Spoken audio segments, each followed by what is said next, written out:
పసిపిల్లలు రొమ్ము పట్టట్లేదు, డబ్బా పాలైతే ఈజీగా తాగుతున్నారు మేడం అని చెప్పి చాలామంది తల్లులు మేము రౌండ్స్‌కెళ్ళినప్పుడు రొటీన్‌గా కంప్లెయింట్ చేస్తా ఉంటారండి.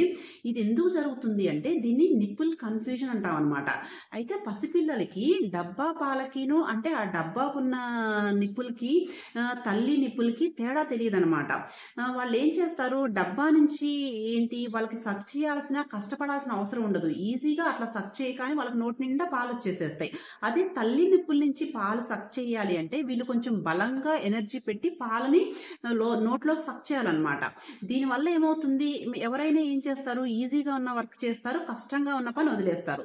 పిల్లలు కూడా అలాగే కన్‌ఫ్యూజన్ అయిపోయి ఈ తల్లి నిప్పుల నుంచి కష్టంగా పాలు సక్ చేయాలి కాబట్టి దీన్ని వదిలేసేసి డబ్బాకి అలవాటు పడతారనమాట. ఇది జరగకుండా ఉండాలి అంటే కొంచెం ఓపిక తీసుకొని ఫ్రీక్వెంట్‌గా తల్లిపాలు మాత్రమే పట్టిస్తే తల్లి రొమ్ము పట్టటం బేబీకి అలవాటుగా అవుతుందనమాట.